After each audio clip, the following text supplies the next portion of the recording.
Good evening. Welcome back to my channel. I hope you all are fine and safe. So today we are going to see 8th standard unit 4 memory poem A Thing of Beauty, which was written by John Keats. So first you should know about John Keats, isn't it? So he was a great romantic poet and he was a worshipper of beauty. So he always wanted to admire the beauty of the nature. Clear? So to him, beauty was truth and truth beauty. So that in this poem, he wanted to explain about the beauty of nature, a thing of beauty. So see the lines. A thing of beauty is a joy forever. Its loveliness increases. So beauty has no end, isn't it? So even a small flower, animals, birds, and in each and everything, beauty is there. So it is in our eyes. So what we are seeing, so we should see only the beautiful things, isn't it? So a thing of beauty is a joy forever. So it gives us a continuous joy. So a thing of beauty is the source of constant joy. So constant means what? Continuously. So it gives you continuous joy. So we won't be bored. So we won't get bored after seeing these beautiful things, isn't it? So it gives us a continuous joy. It always make us feel happy. So when you see a beautiful thing, you will feel happy, isn't it? And also it removes the sorrow from our hearts. Its loveliness increases. So, day by day, its loveliness, its beauty increases. It will never pass into nothingness. I already told you, beautiful things has no end. So, it never pass into nothingness, but still will keep a bower quiet for us. So, bower means what? So, bower refers to a beautiful, quiet place under the shade of trees. So, see this picture?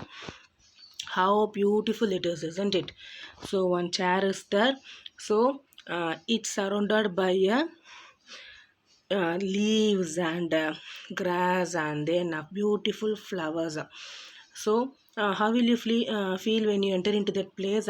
You will feel calm and you will feel relaxed, isn't it? So, that is the place. So, a bower means what? It's a very peaceful and quiet place under the shade of trees. So, when you go there, what will you feel? You want to sleep because it gives you a full of sweet dreams and health and quiet breathing. So, if you enter into that place, it will give you a nice sleep with the sweet dreams, and also you will have a health, healthy life, and quiet breathing. So, that in that place there is no pollution, so you can get a fresh air. So that fresh air means water, so you can have a fresh oxygen, so that you may have a healthy life. Therefore, on every morrow, or we reading a flowery band to bind us to the earth. So, we should have a contact with the nature always. So, nowadays we are not at all going out and we are not at all getting a fresh air. So, always we are sitting in one room and we are switching on the ACs, fans, everything electronics only we are using. So we are not able to get a fresh air, isn't it? So therefore, on every morrow, so morrow means what? The following day. So on every morrow, or we reading. So we reading means what? Binding. So we should have a contact with nature. So whenever you find time, you should spend time with nature. You want to admire nature. Either it may be a flowers or fruits or animals or birds or trees. So you should admire nature, then only you can get a nice things from that. A flowery band to bind us to the earth. In spite of despondence of the inhuman death, of noble natures, of the gloomy days, of all the unhealthy and over darkened ways. So, whenever we feel sorrow, so when we are full of sorrows and sufferings, so some form of beauty comes to our rescue.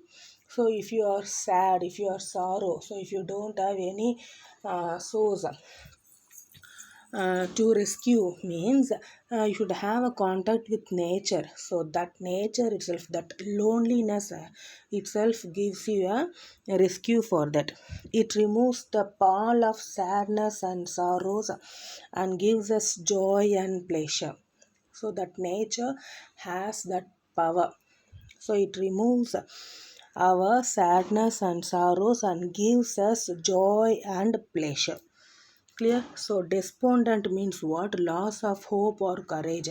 So when you lose hope or courage, you don't know so where to go. So at that time, if you go to a lonely place and you have a nice sleep under this kind of nature. So bower means what? I already told you. Bower means what? A peaceful, quiet place under a shade of trees.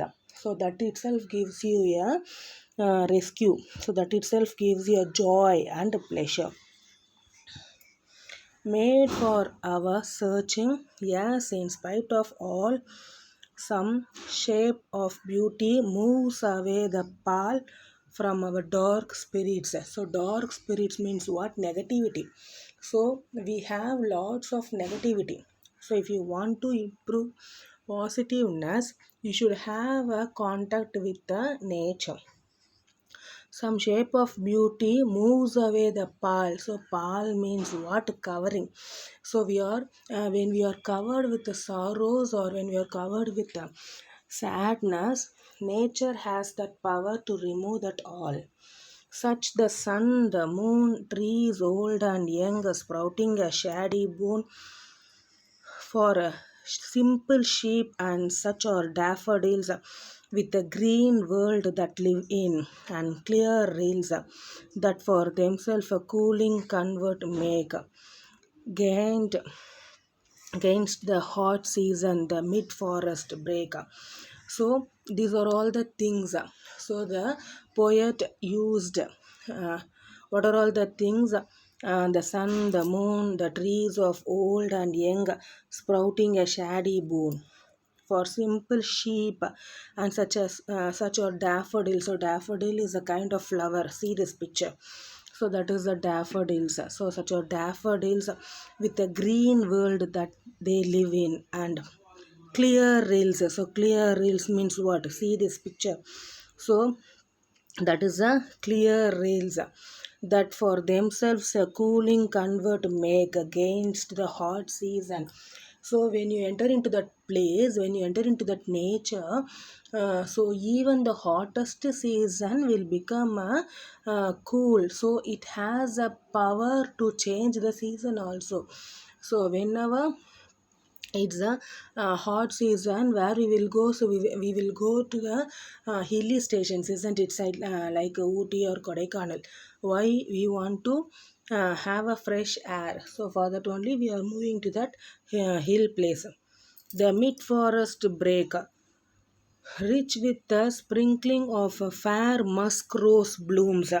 So these so fair musk blooms means what? It's a kind of a rose, and such too is the grandeur of the dooms. We have imagined for the mighty dead all lovely tales that we have heard or read, an endless fountain of immortal drink pouring us into from the heavens brink. So brink means what? Edge. So what is given here? The poet uses the image of an endless fountain of immortal drink to describe the beautiful bounty of the earth. So you want to explain the beauty of the earth, so that only he used that. Clear? So heavens bring. So when you enter into these kinds of places, you will feel that you are in the heaven. So heaven. So bring means what? Edge. So you may feel that you may enter the edge of the heaven. So that the poet explained that you should have a contact with the nature. We should not cut trees. We should not do anything against the nature. So whenever we have a contact with the nature, then it will gives you a pleasure and joy, that also a constant joy, continuous joy, that the beauty has no end, isn't it? So that only the poet wants us to have a bind with the nature. So bind means what? We should have a contact with the nature always. Clear? So that's the end of this poem. I hope this poem is very useful for you. And also I am going to explain the rhyming words and rhyming scheme of this poem. So see what is given here. In the first four lines, forever, never, and then keep, sleep. So forever, never. A, keep, sleep, BB. Breathing, breathing. So breathing, breathing. A, earth, death, BB. Days, ways. Again A, all, pal, BB. Moon, boon. A, daffodils, rills, BB. Make, break. A, blooms, dooms, BB. Dead, red. A, drink, brink, BB. So that's the end of this poem. I hope it's very useful for you. Thank you, students. Bye.